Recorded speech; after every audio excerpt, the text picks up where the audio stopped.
You ready? Mm-hmm. Okay.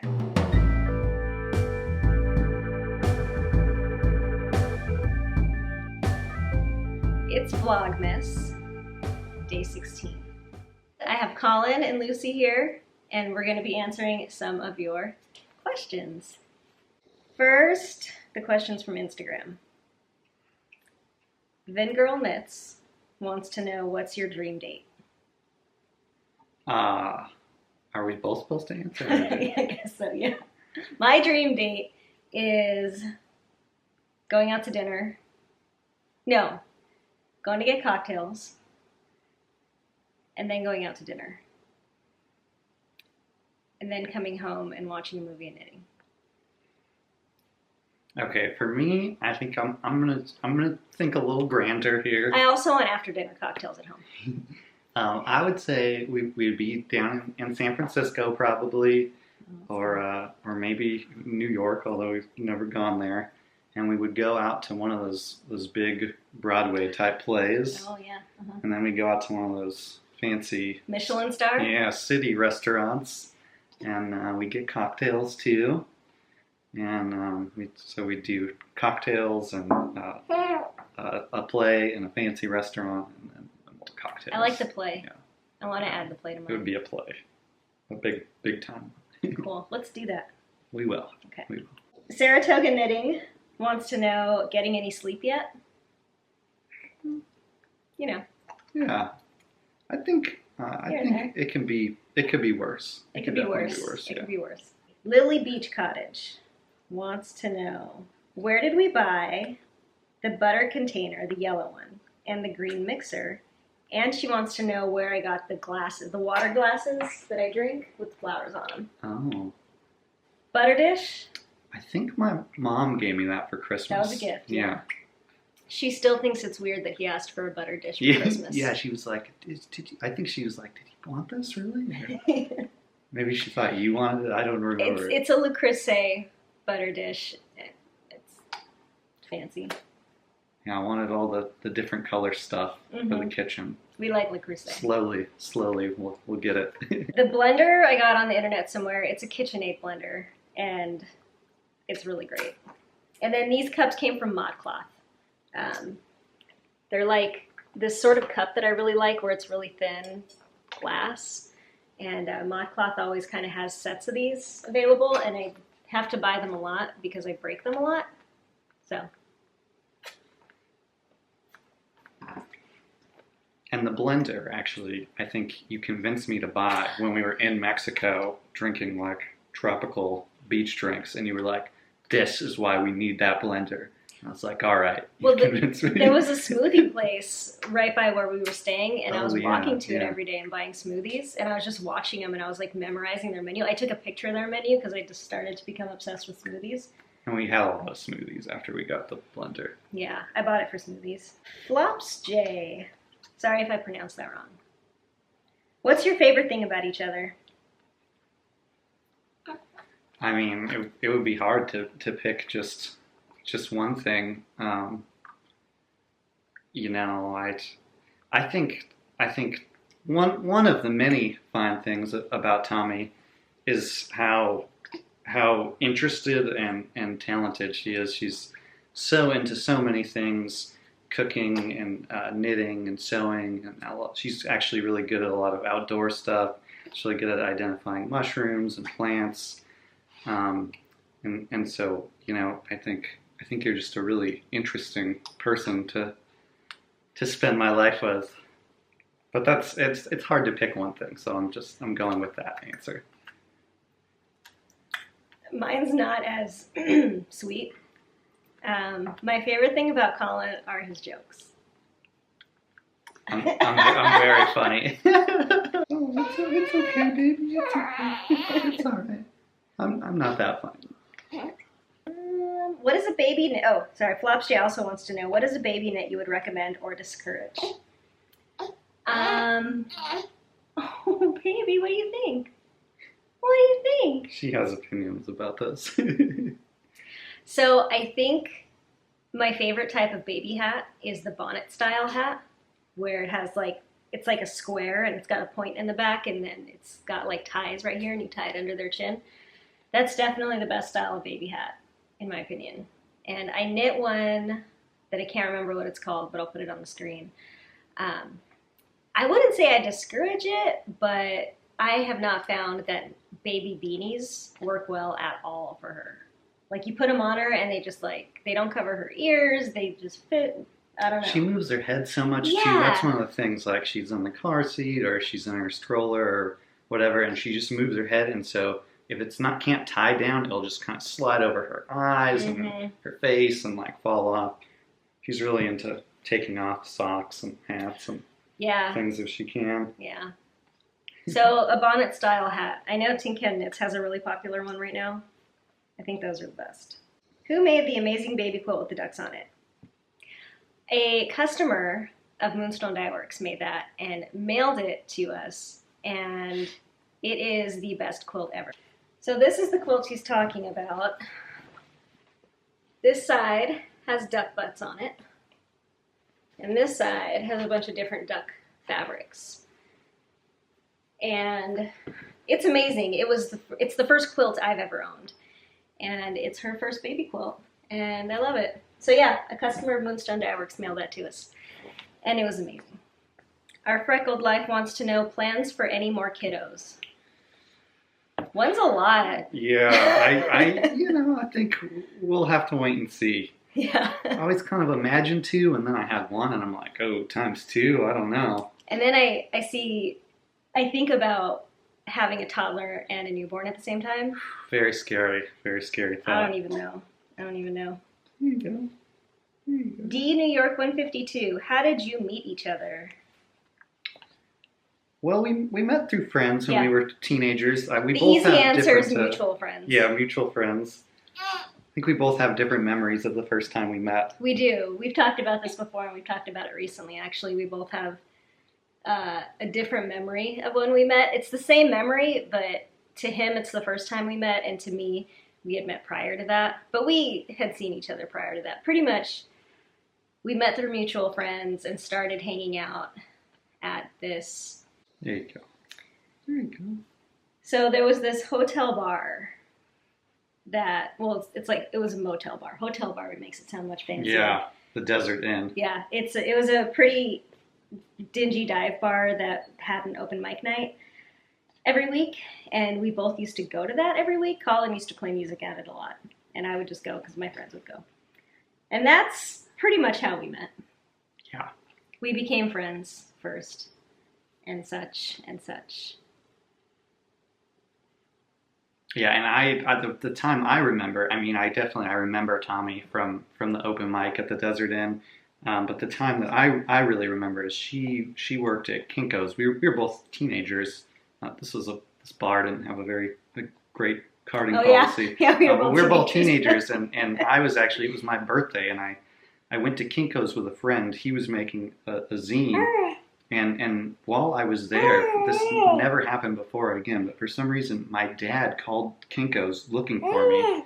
He knew I was going to be there, and he described us, and Tommy walked up to me, and she Did you say that I worked there? Yeah, you worked there. Tommy worked at Kinko's, and she walked up to me, and she was like, I think your dad is on the phone. That's not exactly how. And it was very embarrassing because she was, super hot and a few years older than me, and I was a teenager, and my dad was calling me at Kinko's. That's the time I remember. Yeah, I mean, I definitely remember that time too, but pretty much how it's the same in my memory, but there's a couple different things. So I worked at Kinko's, and him and his friend came in, both of which played music at this bar that we would both go to. And I had, in my memory, met them before because our mutual friend had introduced us before. And so I knew who they were, and I didn't think knew who I was. And I got a phone call. I was working, and I got a phone call, and it was this guy, and he was just like, hey, so there might be 2 guys in there, one that looks like Howard Stern and one that looks like Tom Petty. We both had very long hair at the time. Colin, as a teenager, had really long, curly Q black hair. And And I was like, yeah, they're here. And he's like, can I talk to Howard Stern? And I was like, sure. So I go, and I'm trying to be like, I don't want to like make a big deal out of it. So I go over to him, and I was like, hey, you have a phone call? And I didn't think I knew it was your dad. Maybe to me that's just how Yeah. I thought about it, because it was so unusual. And so I let him use the phone, and then that was it. And I knew at that point that they did not recognize me, because they weren't all like, oh, hey, what's up? And I didn't want to be all like, oh, hey, what's up? Because we're both teenagers, and it's uncool to do that. So pretty much the difference is that I remember that not being the first time we met. But we both remember that happening. And then later we started hanging out. I think that covers it. Yeah. Laura, hi Laura. Our friend Laura from back home. Hey Laura. Wants to know, let's see. Oh, is it hard to commit to starting a very time-intensive piece not knowing how it'll turn out? Laura's an artist, and I assume that she's talking about my knitting, and no, it's not hard to do that at all. There are these two things called... You're either a process knitter or a product knitter. Process knitter means you knit because you enjoy the act of knitting. Product knitter is you knit because you want the finished thing itself. I don't necessarily think many people are either one or the other. I'm both, and I start knitting a lot of projects that I never finish because I end up not enjoying it, or because I end up not caring about it anymore. And part of the fun of it for me is starting a project, is planning it and thinking about it and casting it on, and picking the yarn and, you know, starting the first few rounds or whatever. And so not knowing how it's going to turn out, or not knowing if I'm even going to finish it, is not a big deal to me at all. Every part of the process, I do it because it's fun, and it's okay if it doesn't get finished. She also wants to know, do you think you guys will stay in Humboldt? I mean, I think for the foreseeable future, yeah. You know, I don't know about forever, but I would say for the next 10 years, certainly, I see us being here still. I've always thought that I could live anywhere. Every time we travel, I'm always like, I could live here. She does say that everywhere we go. I don't know. I like the idea of change is fun to me, and living in a new place always seems really, it always appealed to me as something really fun to do, is to live somewhere brand new and kind of start over. So I could totally imagine living other places, but I don't know. I'm totally happy where we are. I love it here. Dundernick, Caroline wants to know, how are you so freaking awesome? I wonder that too. Lots of coffee. And to balance that out, equal amounts of whiskey. KSM Knits. How has becoming a member of the Mommyhood affected your craft? I'd love to hear how you have found... And then the question cuts off. I'm sorry. I don't have the rest of the question. Well, anyway, I can answer the first part. It's significantly cut down on my craft.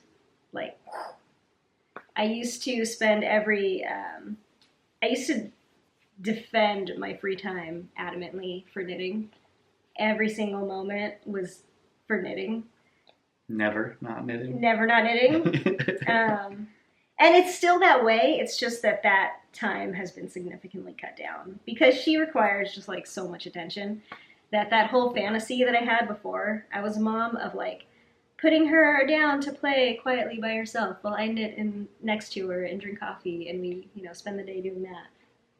That's not really what happened. So, I mean, pretty much the only way it's affected it is the time I have to spend with it. But that's getting better. Every day I get more and more, I feel more and more like relaxed about time. You know what I mean? Like my time isn't so like tied up and like frantic and crazy. Every day it gets better. These ones are from YouTube comments. Denise wants to know, she said, she's heard me mention that I studied botany in college and wants to know if I am in that line of work.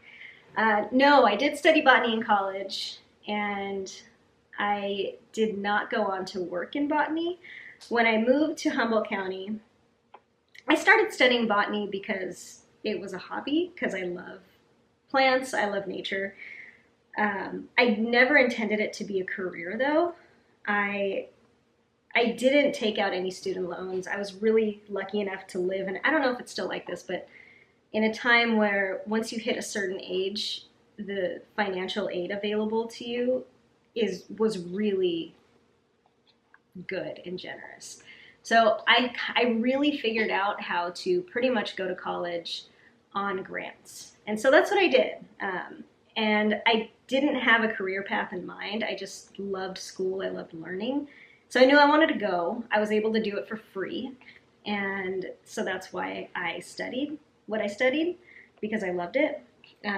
When I moved here to go to college, though, I got a job to put myself through school.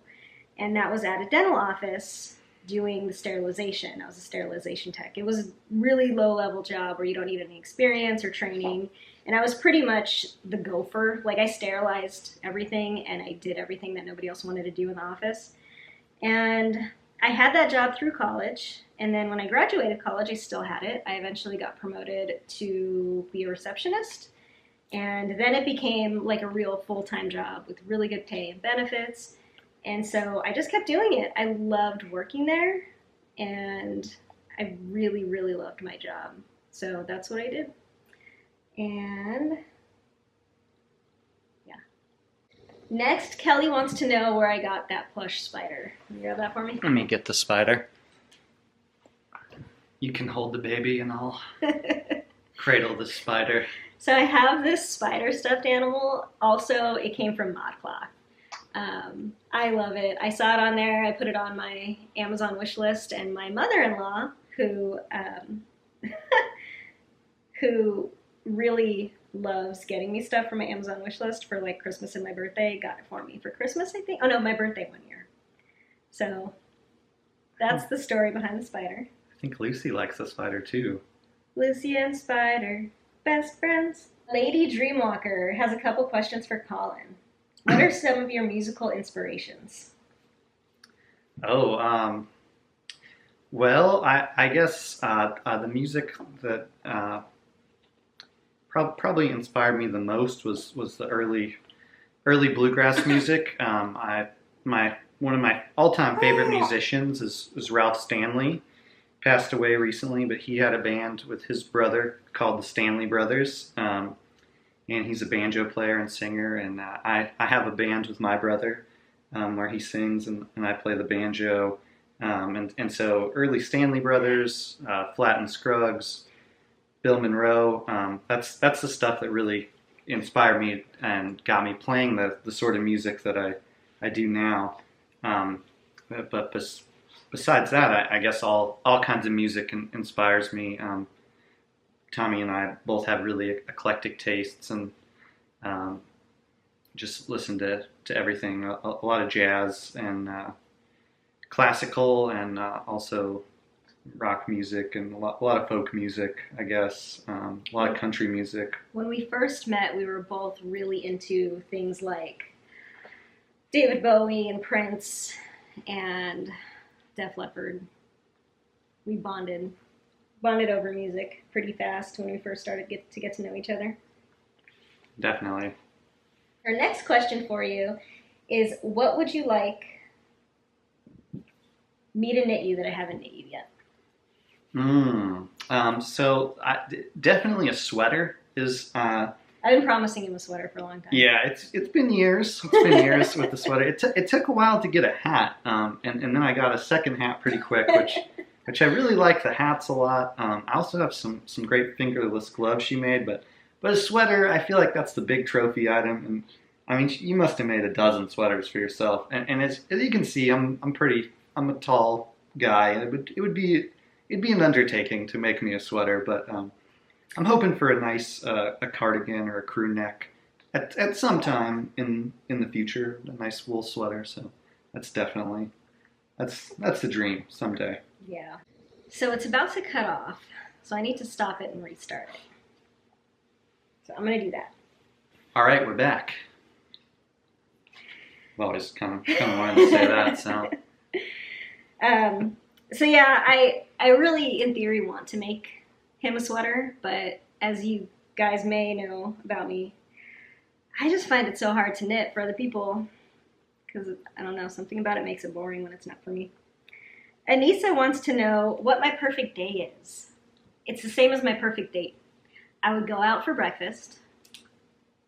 I would come home and knit. We'd go out for dinner. Come home and knit. Maybe go for a walk. A couple of walks in there. Coffee. Lots of coffee. Maybe go out for coffee. No, I'd have coffee at breakfast. Maybe a mimosa. A couple cocktails in there too somewhere. That's it. That's my perfect day. We should watch a movie too. We'll watch a movie after dinner. We really like watching movies. Yeah, I watch a lot of movies. Last question. Carrie wants to know, well, she wanted to know what my profession was before baby and am I going back. I worked at a dental office. I was a receptionist. And I took maternity leave, kind of not knowing whether or not I was going to go back. And I just recently decided to not go back. Not because I don't want to go back to work. I do really want to, my kind of goal is to work at home. And with Moonstone Dye Works, I'm hoping to grow that to a point where that can be my job, my full or part-time or whatever job, where I can actually do that enough to contribute to the income. And if that doesn't work out, I'm still going to always continue to do it. But if I do need to go back to real work outside the homework, I'll find a different job other than what I was doing before. And I loved my job. But it's just, I've been there for over 10 years at that office. And I think it was just kind of time for a change. So if I do go back to working outside the home, I don't know what I'll do yet, but I'll probably find some local part-time job. And then her last question is, what is the coolest place we have ever visited? I think that's a hard one. For me, we also really love travel. We do love travel, and it would be a toss-up between Italy and Costa Rica. I think those are the two most memorable trips we've taken together. Yeah. You know, we went to Italy for our honeymoon, and so that was really amazing. That's probably the best trip. You know, I'd probably say Italy. I think Italy was our most epic trip. It was the coolest place. I mean, just going somewhere like Venice, where it just, I don't know, the place itself is just surreal. It's just the fact that it exists, and we were there, walking through these like winding stone alley streets. And there's no cars. It's just all, I don't know, it was really surreal and cool. I would also say, though, some of our road trips, when we first knew each other, before we started dating even, me and him and usually two other friends would go on a road trip every year throughout the country. And while the destinations weren't always so epic, those trips were really kind of some of the best. They were just really amazing. Okay, thank you for watching our AMA video. And if you liked it, feel free to give it a thumbs up and subscribe if you haven't yet. And thanks for joining us, Colin. Thanks for having me. You're welcome. Thanks for joining us, Lucy. She had a good time. All right, I will see you guys tomorrow. Bye.